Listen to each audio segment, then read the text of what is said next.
రాధని రూమ్లో లాక్ చేసి పాయిజన్ స్ప్రే చేసి రాధను చంపాలని ప్రయత్నించింది సుందరి. ఇక తన ప్రయత్నం ఎంతవరకు ఫలించింది? రాధ ప్రాణాలతో బయటపడగలిగిందా? అసలు ఈ రోజు స్టోరీలో ఏం జరిగింది? హీరో గారు అయితే సుందరికి చాలా గట్టిగా వార్నింగ్ ఇచ్చాడు. ఇంకా రాధను చంపాలని ప్రయత్నం చేసింది సుందరి అనే విషయం కూడా తెలుసుకున్నాడు. ఇక మరిన్ని ఇలాంటి ఆసక్తికరమైన విషయాలు ఈ రోజు ఎపిసోడ్లో ఉన్నాయి. అస్సలు మిస్ అవ్వకండి. లాస్ట్ వరకు చూడండి. లాస్ట్లో మాత్రమే ట్విస్ట్ రివీల్ అవుతుంది. అస్సలు మిస్ చేయొద్దు.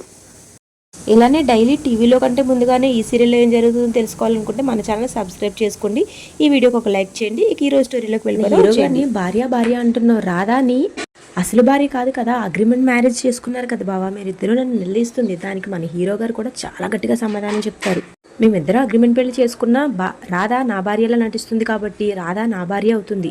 కాబట్టి నువ్వు రాధ మీద ఎలాంటి నిందలు వేసినా నేను నమ్మను. నీకు మర్యాదగా ఉండదని వార్నింగ్ ఇస్తాడు. ఇక ఆ మాటకి మన సుందరి అయితే చాలా షాక్ అవుతుంది. అయినా చిన్నప్పటి నుంచి నేను నీ మీద పెంచుకున్న ప్రేమతో నువ్వేం చెప్పినా నేను వింటాననుకుంటున్నావేమో, అది అస్సలు జరగదు.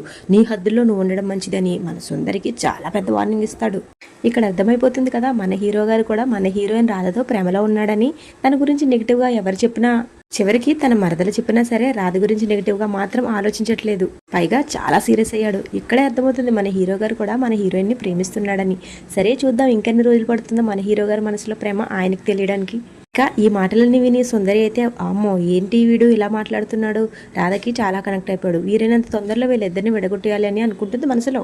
తర్వాత మన హీరోయిన్స్ ఇద్దరు వాళ్ళ పెళ్లి జరిగిన సిచ్యువేషన్లు సీన్లు అన్ని గుర్తు చేసుకుంటూ ఉంటారు. బ్యాక్గ్రౌండ్ లో యాజ్ యూజువల్ ఒక సాంగ్ ప్లే అవుతూ ఉంటుంది. ఇక్కడే కథ మరో పక్కకి ట్విస్ట్ ఇస్తుంది. సునంద నందగోపాల్ ఇద్దరు రూమ్ లో కూర్చుని రాధను తిట్టినందుకు ఫీల్ అవుతూ ఉంటారు.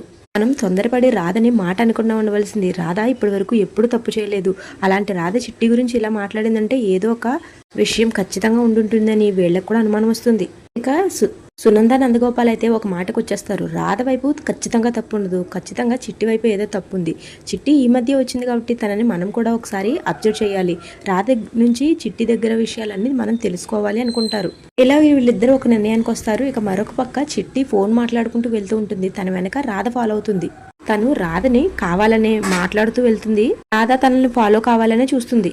రాధ చూస్తూ ఉండగా ఒక గదిలోనికి వెళ్తుంది. తర్వాత ఆ గది పక్క నుంచి సుందరి అయితే బయటకు వచ్చేస్తుంది. కానీ రాధని అదే రూమ్ లో పెట్టి లాక్ చేసేస్తుంది.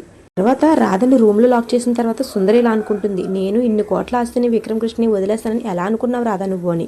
ఇక అనుకున్నదే తరువాయిగా రాధ రూమ్ లోని పాయిజన్ స్ప్రే చేసి ఇక విండో డోర్స్ కూడా క్లోజ్ చేసేస్తుంది. పాపం మన హీరోయిన్ రాధ అక్కడే ఆ పొగకి కళ్ళు తిరిగి పడిపోతుంది. తర్వాత సుందరి కూడా ఈ రోజుతో రాధా పని అయిపోయింది అని అక్కడి నుంచి వెళ్ళిపోతుంది. తర్వాత తీరిగ్గా సునంద నందగోపాల్ ఇద్దరు కూర్చుని అను పెళ్లి గురించి ఒకరు డెస్టినేషన్ వెడ్డింగ్ చేద్దామంటే మరొకరు అన్నవరం గుళ్ళో పెళ్లి చేయాలని ఇద్దరు పోట్లాడుకుంటూ ఉంటారు. ఇక అదే టైంకి ఇంట్లో వాళ్ళందరూ అక్కడికి జాయిన్ అవుతారు. మాటల్లో మాటగా నందగోపాల్ అయితే అనుని అడిగేస్తాడు, నువ్వు ఎవరినైనా ప్రేమించావా ఏంటి అని. దానికి అను మాట్లాడక ముందే వీళ్ళిద్దరే సమాధానం చెప్పేస్తారు. సునంద అంటుంది, నువ్వు ఎవరినైనా ప్రేమిస్తే నేను చంపేస్తాను అని. ఇక నందగోపాల్ కూడా నువ్వు అక్కడ వరకు తీసుకురాక్కర్లేదు, నువ్వు ఏ గొట్టంగానో ప్రేమించావని తెలిసేసరికి నేనే గుండాలు చేస్తాను అంటాడు. తర్వాత దమయంతి వాళ్ళు కూడా అక్కడ చేరుతారు. ఇక అందరూ నవ్వులతో కోలాహలంగా ఉంటుంది ఇల్లంతా. వాళ్ళని చూసి మన హీరో గారు అయితే చాలా సంతోషపడతారు. పోనీలే ఎంత గొడవ జరిగినా ఇంట్లో వాళ్ళందరూ సంతోషంగా ఉన్నారంటే గొడవ సంగతి మర్చిపోయినట్టే అనుకుంటాడు. తర్వాత రామచంద్రయ్య కూడా ఎప్పుడు లేనిది రాధను తిట్టాము, తను బాధపడుతుందేమో అనుకుంటాడు. తర్వాత మన హీరో గారు అయితే రాధను పిలవడానికి గదిలోకి వెళ్తాడు. రూమ్ లోని బయట మొత్తం రాధను వెతుకుతాడు మన హీరో గారు. కానీ రాధ ఎక్కడ కనిపించదు. ఇక రాధ కనిపించకపోయేసరికి ఇంట్లో వాళ్ళందరూ తలకు పక్కన రాధ కోసం వెతుకుతారు.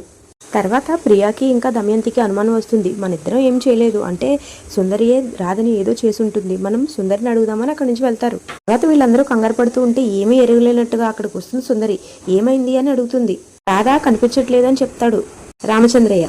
తర్వాత మన పోలీసోడికి అయితే స్టోర్ రూమ్ లో చూసారా అంటాడు. తర్వాత వెళ్ళి స్టోర్ రూమ్ గడవేసి ఉండడం చూసి గబగబా డోర్ తీసుకుని లోపలికి వెళ్తాడు. అక్కడ కళ్ళు తిరిగి పడిపోయిన రాధను చూస్తాడు. తర్వాత మన హీరో గారు రాధను ఎత్తుకుని హాల్లోకి తీసుకొచ్చి హాల్లో పడుకోబెడతాడు. ఇక వెంటనే డాక్టర్కి ఫోన్ చేస్తారు.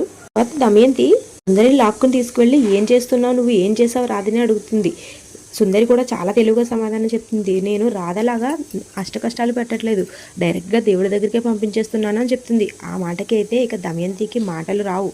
తర్వాత సుందరి ఇలా చెప్తుంది, స్టోర్ రూమ్ లో విషపుగాల వల్ల రాధ చచ్చింది అని క్రియేట్ అయ్యేలా చేశానని చెప్తుంది. కానీ దానికి దమయంతి ఇలా అంటుంది, స్టోర్ రూమ్ లోకి ఆ గాలి ఎలా వచ్చిందని ఎంక్వైరీ చేయరా అని అడుగుతుంది. దానికి సుందరి చాలా తెలుగుగా సమాధానం చెప్తుంది. ఆ మాటలకు దమయంతి అవాక్కవుతుంది. షోరూంలో మొక్కలకు తెప్పించిన మందులు చాలానే ఉన్నాయి, ఇంకా పురుగుల మందులు కూడా ఉన్నాయి.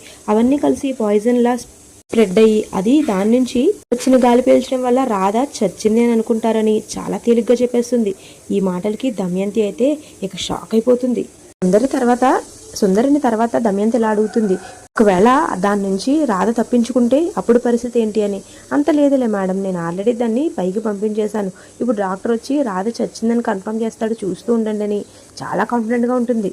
తర్వాత డాక్టర్ అయితే తనకి ఏమీ పర్వాలేదు, బాగానే ఉంది, ఘాటైన పొగ పీల్చడం వల్ల కళ్ళు తిరిగి పడిపోయింది, కాస్త ఆలస్యమై ఉంటే తన ప్రాణానికే ప్రమాదం అయ్యేది, తను కొంచెం జాగ్రత్తగా చూసుకోండి అని చెప్పి అక్కడి నుంచి వెళ్ళిపోతుంది. డాక్టర్ చెప్పిన మాటలకైతే పాపం మన సుందరి చాలా డిసప్పాయింట్ అవుతుంది. తర్వాత రాధ కూడా స్పృహలోకి వస్తుంది. తర్వాత ఇంట్లో వాళ్ళందరూ మన హీరోయిన్ అడుగుతారు, నువ్వు ఈ టైంలో స్టోర్ రూమ్ లోకి వెళ్లాల్సిన అవసరం ఏమొచ్చిందమ్మా, అసలు నువ్వు స్టోర్ రూమ్ లోకి ఎందుకు వెళ్ళావు అని. దానికి సుందరి అయితే చాలా కంగారు పడిపోతుంది, ఏంటి ఇది నిజం చెప్పేస్తుందా ఏంటి అని. అలా ఈ రోజు ఎపిసోడ్ అయిపోతుంది. ఇక రేపటి ఎపిసోడ్లో ఏం జరుగుతుందో తెలుసుకుందాం రండి. ఇక రేపటి ఎపిసోడ్లో మన హీరో గారు అయితే మన హీరోయిన్ రాధను అడుగుతాడు, నువ్వు అసలు స్టోర్ రూమ్లోకి ఎందుకు వెళ్ళావు, నువ్వు చెప్పు అని. దానికి మన హీరోయిన్ కూడా చాలా తెలివిగా చెప్తుంది, ప్రతిదీ చెప్పరు శ్రీవారు, మీ పోలీస్ బ్రెయిన్తో మీరే తెలుసుకోండి అంటుంది. ఇక మన పోలీసుడు కూడా ఏమాత్రం లేట్ చేయకుండా రాధను అలా చేసింది ఎవరోనే ఎంక్వైరీ చేయడం అయితే మొదలు పెట్టేస్తాడు. స్టోర్ రూమ్ దగ్గరికి వెళ్ళి వెతుకుతాడు. అక్కడ చిట్టి పట్టి దొరికేస్తుంది మన హీరో గారికి. ఈ పట్టి చిట్టిది కదా అనుకుంటాడు. ఇక రేపటి స్టోరీలో ఈ ఇంటి దొంగని ఈశ్వరుడు అదేనండి మన హీరో గారు పట్టేస్తాడా, చూద్దాం. అయితే రేపు మన ఛానల్లో వచ్చే వీడియో కోసం మన ఛానల్ సబ్స్క్రైబ్ చేసుకుని బెల్ ఐకాన్ ఆన్లో పెట్టండి. మన ఛానల్లో ఎర్లీ మార్నింగ్ 7 o'clockకి వీడియో పెట్టేస్తాను, మీరు వెంటనే చూసేయచ్చు. Thank you so much for watching.